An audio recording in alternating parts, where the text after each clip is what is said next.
Nossa aula sobre inferências em relação aos vetores de média de duas populações, quando queremos comparar médias de duas populações, vetores de médias, em populações normais multivariadas, nós estamos falando do caso independente homocedástico.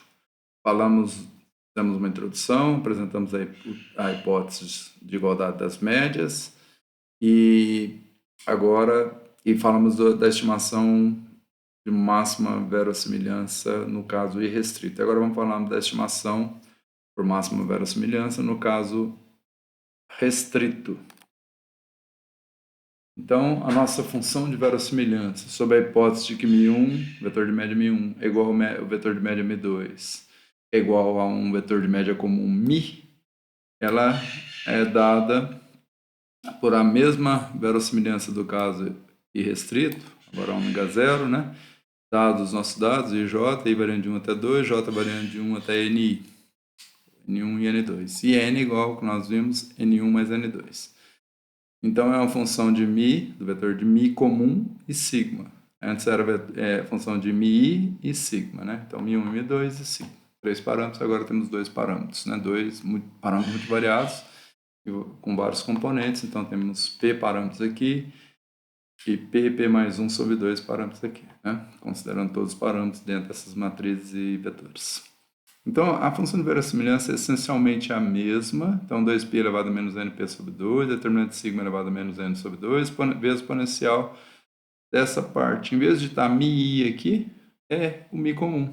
Então, o que mudou foi esse μ comum aqui. Então, a mesma expressão do caso restrito, que é o produtório das densidades normais, que nós somos sobre normalidade multivariada, das duas populações. Então, quando eu chegar no exponencial, né, da forma quadrática, a distância do YJ para a média comum, que é a distância de Mahalanobis, que é essa expressão aqui, essa forma quadrática, nós vamos somar em relação a todos os I's, todas as funções de densidade e todos os J's. Então, conserva a base, soma os expoentes, vai dar essa somatória aqui.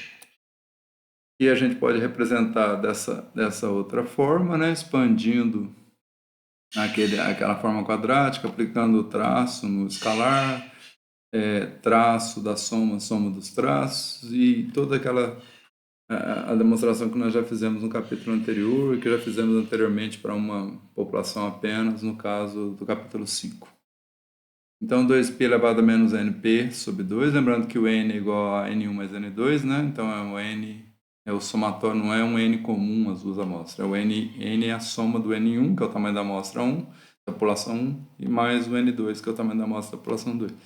Determinante da sigma elevado a menos n sobre 2 vezes esse exponencial aqui, que é menos meio do traço daquela soma, daquela forma quadrática, que simplifica isso aqui. Sigma menos 1, somatório em I e em J, né? I variando de 1 até 2, J variando de 1 até NI, YJ menos a média geral, amostral, média das duas amostras, que é dado por esse aqui, o somatório do YJ em relação a J e em relação a I dividido pelo número de parcelas que nós somamos, que é N1 mais N2, que é o N. Então, a soma desse produto externo mais esse outro produto externo, que é a distância da média amostral para a média comum, μ. A distância não, né? É a diferença, o vetor de desvio da média amostral geral para a média populacional, para comum das duas populações, μ. Então, esse produto externo aqui, vezes n. Ele chamou de H em algum ponto anterior lá atrás.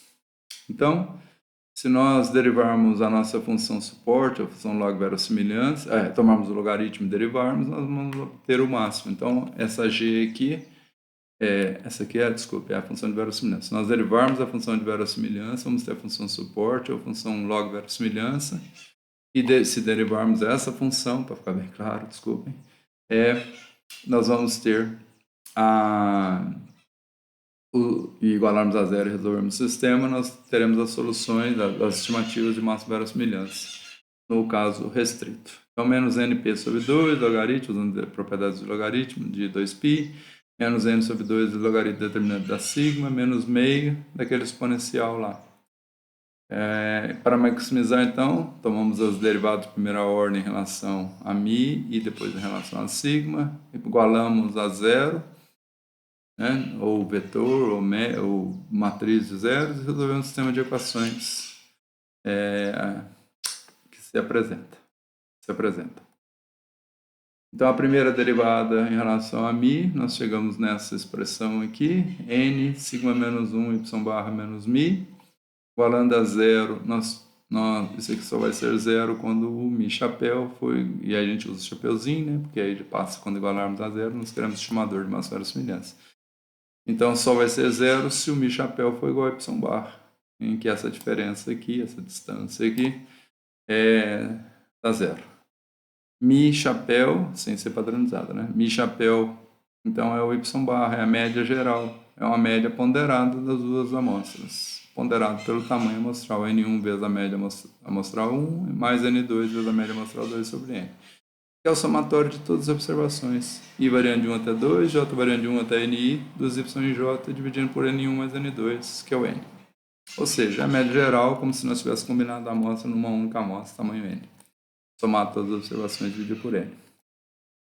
N1 mais N2. Se nós derivarmos em relação a função suporte, né, a função log verossimilhança, em relação a sigma, que nós vamos denotar aqui por sigma zero, para diferenciá-lo do caso irrestrito, tá? Então vamos chamar o sigma agora comum de sigma zero, para a gente ter um estimador. A gente vai saber, sigma zero chapéu é o estimador do sigma sob H0, sob a restrição de que as médias são iguais. Então, nós temos menos n sobre 2, determinante do sigma 0 menos 1, só por comodidade isso, a gente não precisa fazer isso, tá, gente? Mas isso deixa mais claro a hora que a gente obtiver a razão das verossimilhanças, fica mais claro para a gente entender de qual sigma nós estamos nos referindo em cada caso. A sigma chapéu numa função de verossimilhança, sigma chapéu na outra, fica difícil distinguir quem que é quem, qual é a expressão usada, porque em geral as expressões são diferentes. A média nós não mudamos porque a média tinha μ1 e μ2, né? Depois μ comum. Não fazia sentido, né? Mas quando tem μ comum nos dois casos, a gente não muda porque em geral o estimador é o mesmo. Não muda com a restrição imposta. Menos n sobre 2 é o sigma zero inversa. Menos meio, sigma zero franquiano, aquela expressão do somatório. A sigma zero é menos 1 franquiano, pré e pós-multiplicando. Então, mais aquela expressão do interior lá. Quando nós igualarmos a zero, substituirmos o μ pelo μ chapéu, essa parte vai zerar. Então, vai zerar essa parte aqui, né? Essa parte vai zerar. Então, nós vamos pré-multiplicar por sigma zero chapéu e pós-multiplicar por sigma zero chapéu. Então, depois de algum algebrismo, nós tiramos que o sigma chapéu é esse somatório aqui. Somatório de YJ em relação à média, a diferença de YJ em relação à média, e essa diferença tomada no produto externo. A diferença vezes a diferença transposta. Somado para todo I e para todo J, variando de 1 até NI.